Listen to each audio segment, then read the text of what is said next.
Matt Lenihan for Boxing Social and Association with Forged Irish Stout, Empire Fight Store, freebets.com. We're here.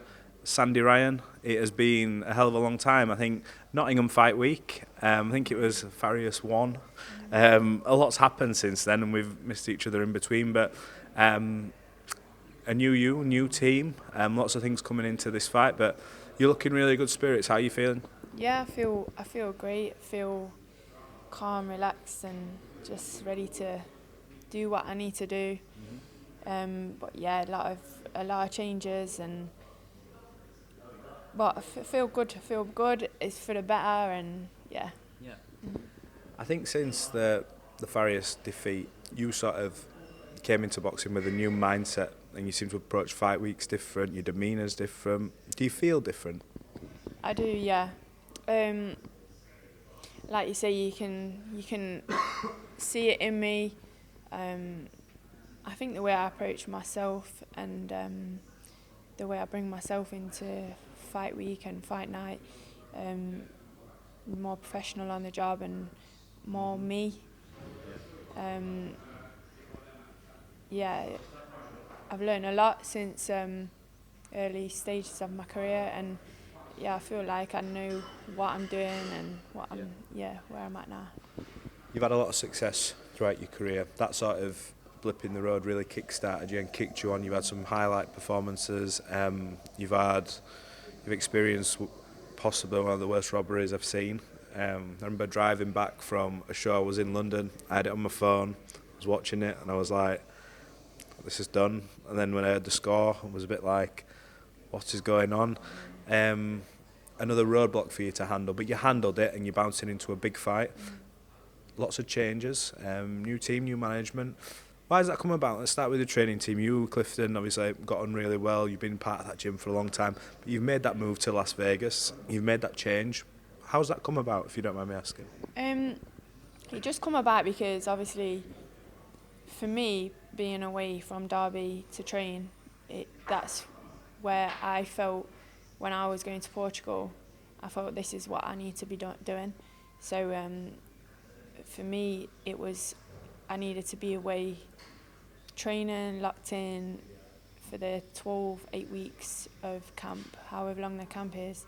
I need to be away, and that's a decision I had to make, and I had to do it because to better my career and for myself, and just some people couldn't come along the way in this.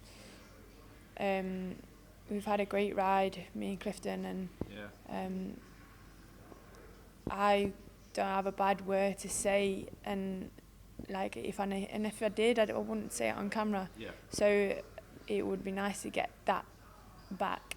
Do you know what I mean? So, but yeah, I've been out in Vegas the last camp, so I've been literally so far away from home.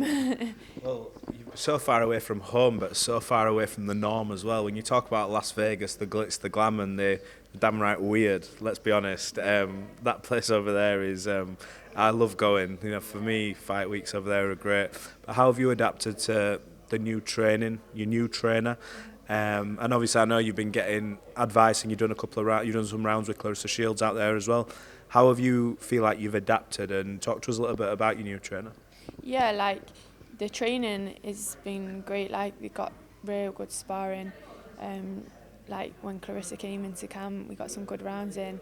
So in America the training is like you get a lot from it. Running up the mountains and so high altitude, and yeah, the training has been good. Like I've took myself out of my comfort zone. Yeah, big I believe like certain level, world level. This is world level. It's not domestic level. Like this is not British level. Even though me and Harper both British girls, but this is a world title fight, and I need to do them levels 1%. That do you know what I mean? So I need to take myself out of my comfort zone, and that's what I've done. And so this camp, that's what I've done. When you do take yourself out of your comfort zone, was it as much as you make that change? Is it also about, you know, when you get to a certain point in your career and you have another, say you go on for have another 20 fights or however many you have, is it one of them where you don't want to look back and go, you know what, I should have took that chance, I should have maybe tried something else, I should have gone to the States, I should have gone, you know, New Zealand, wherever it is? Was it one of them where, you know, you have to do it to sort of have the experience to see if it is for you? Yeah, like, I feel like in life's so short, you know,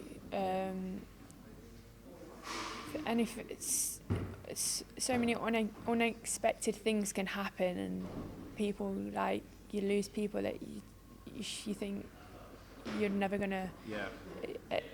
And I just think I'm not gonna have regrets. I'm not just gonna hang about because I'm comfortable and I know these people. Like, just I don't want to ever have regrets. So just do it. Just whatever you think is gonna make you a better person for your career or whatever. Just go and do it and try it. 100%. Well, look, that brings us on to this week. A huge fight for you, another huge fight against someone who's been at that level as well, world champion, etc. Wasn't sure coming into this if there'd be any needle at all, but there was a little bit at the press conference today. I mean, I was half uploading, some half looking, going, what's going on here? This is going to catch fire.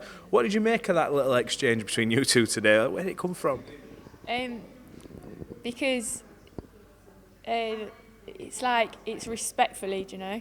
Yeah. But I just wanted to know that she can't beat me, and some of the things that she said, that if she's counting on this is the right time to get me because of my new team and my new management team, then she's completely wrong, and she's got a very weak mindset. That's what I believe from hearing what she said. Yeah, when I spoke to her, I saw the interview. I think you two did a face-off on a hill, wherever it was, and the overplay was that she believed that maybe this is the best time because you have had a change and it is different from what you're familiar with. But sometimes a change isn't always, you know, bad or a setback. It can also kick you up levels as well. And when I spoke to her, she's like, look, this will be a career best performance for me, but how good is it the fact that she's coming into it with that energy, that's saying, look, I think it'll be a career best performance for me. You're coming into this off the back of being in there with some high level, you know, opponents, and obviously maybe not getting the results that you actually deserve, because let's be honest, we all know you won that fight, and we could see an absolute banger on Saturday night. Yeah, because I believe that she's trained. I believe I'm going to get the best Terri Harper. Because she knows deep down, like how she said when she was going to spar me, and she was like, bloody hell, like she looked up to me because obviously of what I've done in my amateur career. Yeah. And so, like, I just know that in the back of her head that she knows that she can't beat me, and I'm one of her toughest opponents. So that's why I know that she's going to have had a real good training camp. But yeah, I also know in the back of her mind that she knows that she's always going to have that 54 world title belt still after Saturday night, no matter what happens. Mm-hmm. So, what is it for you in boxing now? You've achieved quite a lot. I feel like in a short space of time, there's still some big fights for you to have. And when I talk about this, I'm not doing it to look over what's coming on Saturday, because what's coming is huge. Like, it's a big fight. But what are the boxers you want to still tick off? You mentioned, you know, life's short. It changes like that for everyone, if whether you're in boxing or you're without. What are the boxers you still want to tick off in boxing? After this, just all name fights, so big fights. Yes. You'll never see me fighting someone that nobody knows about anymore. I just want to be in big fights now. I'm at that stage in my career. Mm-hmm. World title. It's going to be the second defence, so big fights. In the US girls and there's UK girls at 47, it's like there's loads of fights to be made. Who do you want? I don't mean this to say, oh, call out, rah, rah, rah, rah, but who are the girls you want to share the ring with? Who are the other names that you see as, you know what, that is a motivating factor. That is someone who I know I will do the miles for kind of thing. Because like you say, you don't want to be, and like, listen, Terri Harper's world level, but you don't want to be you don't want to be like having fights that you can't get up for. Oh no, definitely. Just any of the big names. You want me to? Not call anyone out, but who do you want to share the ring with? I don't need to call anyone out because I'm the champion. I'm holding the belt. So after this fight, they will be calling my name. So then we'll let Eddie and Brian just pick one of them. And that's it. That's good enough for you. I remember in the first interview we had, towards the back end of it, it crossed my mind as I was leading up to this interview, and I was asking what you want to do, and you talked often about, you'd love to sort of inspire the younger people, maybe who've come from nothing, and you said, look, I've come from anything, and I want to show people, look, I can get somewhere. Is that still on the forefront of your mind, that you want to be that sort of, not maybe inspiration, but someone who people can look up to if they don't come from maybe a place where there's a lot of opportunity, but they see you fighting and maybe want to bounce into boxing and try and strive for things? Yeah, definitely still something that I aspire to inspire the young generation. So and I'm still working on that, because when I get in Derby, I just make a visit to like local clubs and stuff. There's one that's where I used to grow up in Council Estate, so I'll be going back there to visit the kids, and it's nice to see them.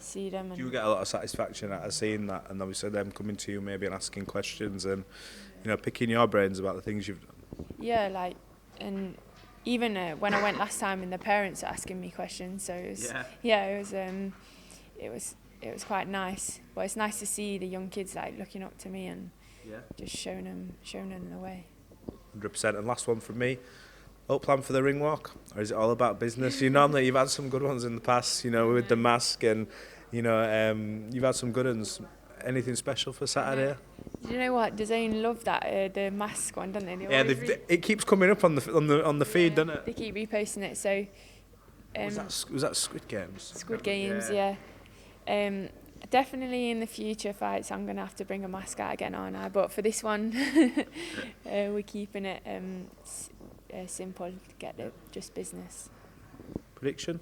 How do you win the fight? Win, and still. Sandy Ryan, I appreciate you in Boxing Social some of your time, and we look forward to your fight on Saturday night, and we'll catch up after. Thank you.